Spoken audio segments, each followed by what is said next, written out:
தமிழ் பேசும் அனைத்து நண்பர்களுக்கும் வணக்கம். நான் உங்கள் துளசி. இன்றைக்கி நாம் டொமைன்னா என்னென்னு சொல்லிட்டு பார்க்க போகிறோம்.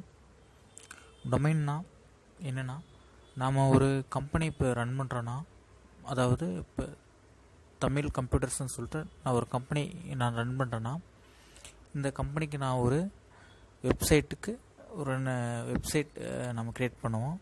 இப்போ தமிழ் கம்ப்யூட்டர்ஸ்.com அப்படின்னு சொல்லிட்டு ஒரு வெப்சைட் நான் க்ரியேட் பண்ணேன்னா, இந்த வெப்சைட் பார்த்திங்கனாக்கா ஃபுல்லி குவாலிஃபைடு டொமைன் நேம் அப்படின்னு சொல்லிட்டு ஒரு யூஆர்எல் வந்து கொடுப்பாங்க. நம்மளுக்கு ஒரு ஃபுல்லி குவாலிஃபைடான நேமை தான் வெப்சைட் க்ரியேட் பண்ண நம்ம கொடுப்போம். இப்போ தமிழ் கம்ப்யூட்டர்ஸ் என்ற ஒரு கம்பெனி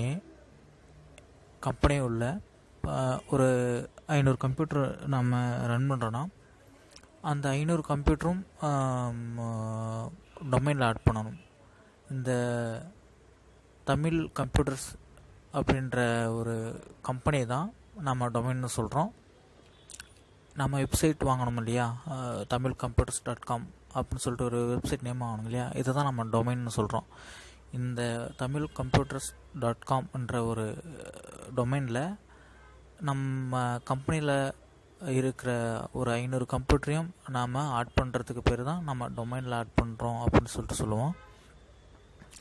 இந்த டொமைனில் ஆட் பண்ணுற எதுக்கு இந்த டொமைனில் நம்ம ஆட் பண்ணுறோன்னு பார்த்திங்கனாக்கா, இந்த 500 கம்ப்யூட்டருக்கும் போயிட்டு நம்ம தனித்தனியாக லாகின் யூசர் நேம் பாஸ்வேர்ட் கொடுத்து லாகின் பண்ண முடியாது. ஒவ்வொரு கம்ப்யூட்டருக்கும் ஒரு சாஃப்ட்வேர் தனித்தனியாக போய் இன்ஸ்டால் பண்ண முடியாது. அதே மாதிரி ஒவ்வொரு கம்ப்யூட்டர்லையும் போயிட்டு நம்ம பேக்கப் எடுக்க முடியாது. அதனால தான் நம்ம ஒரு இடத்துலேருந்து இந்த எல்லா கம்ப்யூட்டரையும் அக்சஸ் பண்ணுறதுக்கும், கண்ட்ரோல் பண்ணுறதுக்கும், மேனேஜ் பண்ணுறதுக்கும், ஃபைலை ஷேர் பண்ணுறதுக்கும், இந்த பர்பஸ்க்காக தான் நம்ம அந்த நெட்வொர்க்கில் நம்ம இந்த கம்ப்யூட்டர்லாம் டொமைனில் ஆட் பண்ணுறோம். இப்படி நம்ம டொமைனில் ஆட் பண்ணுறோன்னா, எப்படி ஆட் பண்ணுறோன்னா பார்த்திங்கனாக்கா, நம்ம போய்ட்டு சர்வரில் கம்ப்யூட்டருக்கான யூசர் நேம் அக்கௌண்ட் நேம் வந்து நம்ம க்ரியேட் பண்ணுறோம். நம்ம க்ரியேட் பண்ண பின்னாடி கம்ப்யூட்டரில் வந்து அதனுடைய யூசர் நேம் பாஸ்வேர்டை கொடுத்து நாம் லாகின் பண்ணிவிடுவோம். அதையும் வந்து ஒரு யூசர் வந்து அந்த கம்ப்யூட்டரில் வந்து லாகின் பண்ணனாக்கா, சர்வரில் வந்து அந்த யூசருக்கான அக்கௌண்ட் நேம் பாஸ்வேர்டு வந்து க்ரியேட் பண்ணி தந்துட்டுங்கன்னா, அந்த யூசர் வந்து கம்பெனியில் உள்ள எந்த கம்ப்யூட்டர்னாலும் போய்ட்டு லாகின் பண்ணிக்கலாம். லாகின் பண்ணி ஒர்க் பண்ணிக்கலாம். அவங்களோட ப்ரொஃபைல் வந்து எந்த கம்ப்யூட்டரில் போய் அக்சஸ் பண்ணாலும் வந்துடும். இந்த ஒரு பர்பஸ்க்காக தான் வந்து நம்ம டொமைனில் வந்து இந்த கம்ப்யூட்டர்லாம் ஆட் பண்ணுறோம். நம்ம பழைய கிளாஸில் பார்த்திங்கனாக்கா ஒர்க் குரூப்னா சொல்லிட்டு பார்த்துருப்போம். ஒர்க் குரூப்னால் நம்ம ஸ்டோர் பண்ணுற டேட்டா யூசர் நேம் எல்லாம் பார்த்திங்கனாக்கா இன்டர்னல் ஸ்டோரேஜில் இப்போ ஸ்டோரேஜ் ஆகும்.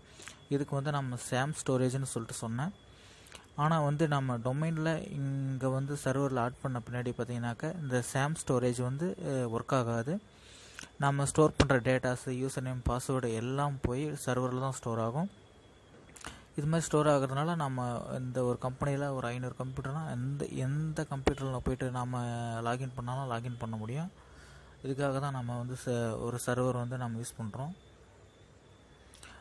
இது மாதிரி வந்து ஒரு 500 கம்ப்யூட்டர் இருக்குது நம்ம கம்பெனியில் பார்த்திங்கனாக்கா, இங்கே பார்த்திங்கன்னா நம்ம டோட்டல் செக்யூரிட்டியை வந்து கான்ஃபிகர் பண்ணலாம். எதுக்காக கான்ஃபிகர் பண்ணுறோன்னா, ஒரு ஐடி டிபார்ட்மெண்ட் இருக்குது, ஒரு பர்ச்சேஸ் டிபார்ட்மெண்ட் இருக்குது, ஒரு மார்க்கெட்டிங் டிபார்ட்மெண்ட் இருக்குனாக்கா, இப்போ மார்க்கெட்டிங் டிபார்ட்மெண்ட்டுக்கு இன்டர்நெட் ஆக்சஸ் ஃபுல்லாக கொடுக்கலாம். ஒரு பர்ச்சேஸ் டிபார்ட்மெண்ட்டுக்கு பார்த்திங்கன்னா இன்டர்நெட் ஆக்சஸ் கொடுக்கக்கூடாது. ஒரு ஐடி டிபார்ட்மெண்ட்டுக்கு பார்த்திங்கனாக்கா பிரிண்ட் எடுக்கலாம் அப்படின்னு சொல்லிட்டு அக்சஸ் கொடுக்கலாம். இப்படி ஒவ்வொரு டிபார்ட்மெண்ட்டுக்கு என்னென்ன யூஸ் தேவைப்படுதோ அதன் பின்னாடி இன்டர்நெட்டு, பிரிண்டரு, ஃபைல் ஷேரிங் இந்த மாதிரியான அக்சஸ்லாம் கொடுக்கலாம். இதுதான் வந்து நம்ம டோட்டல் செக்யூரிட்டி இப்படி தான் நம்ம கான்ஃபிகர் பண்ணுவோம். அடுத்ததாக பார்த்திங்கனாக்கா, இப்போ இந்த நம்மளோட கம்பெனியில் பார்த்திங்கனாக்கா சர்வர் ரன் பண்ணுறோன்னு சொன்னோம் இல்லையா, அந்த சர்வர் பார்த்திங்கனாக்கா எப்படி ரன் ஆகுதுனாக்கா, ஆக்டிவ் டைரக்டரி இன்ஸ்டால் பண்ணி அதன் மூலமாக டொமைன் கண்ட்ரோலரை பயன்படுத்தி தான் நம்ம வந்து சர்வரை வந்து மெயின்டைன் பண்ணுவோம். ஒருவேளை நம்ம கம்பெனியில் ஒரு சர்வர் நம்ம ரன் பண்ணுறோன்னா, அந்த சர்வர் ஒருவேளை ஃபெயிலியர் ஆகிடுச்சுனாக்கா நம்ம எந்த கம்ப்யூட்டரையும் யூஸ் பண்ண முடியாது, ஒர்க் பண்ண முடியாது. அதனால் வந்து நம்ம அடிஷ்னலாக ஒரு டொமைன் கண்ட்ரோலை யூஸ் பண்ணுவோம். இந்த இந்த ரெண்டு டொமைன் கண்ட்ரோலும் பார்த்தீங்கன்னாக்கா எப்படின்னா ஒன்று மெயின் டொமைன் கண்ட்ரோலாக யூஸ் பண்ணோம், இன்னொன்று வந்து அடிஷ்னல் டொமைன் கண்ட்ரோலாக இருக்கும். இந்த ரெண்டு டொமைன் கண்ட்ரோலும் ரிப்ளிகேஷன்ன்ற ஒரு மெத்தட் மூலமாக தான் ஒரு டொமைன்லேருந்து இன்னொரு டொமைனுக்கு வந்து ஈஸியாக எல்லா டேட்டாவும் ஷேர் பண்ணிக்க முடியும். இப்போ உங்களுக்கு டொமைன்னா என்னென்னு புரிஞ்சிருக்கும்னு நினைக்கிறேன். நம்ம அடுத்த கிளாஸில் ஆக்டிவ் டைரக்டர்னா என்னென்னு சொல்லிட்டு பார்ப்போம்.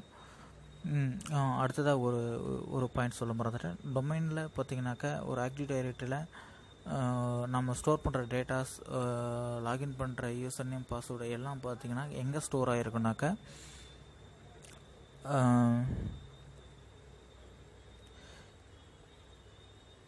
இங்கே பாருங்கள், விண்டோஸ் சியில் விண்டோஸில் /NTDSல /NTDS.DITLன்ற லொக்கேஷனில் தான் ஸ்டோர் ஆகிருக்கும்.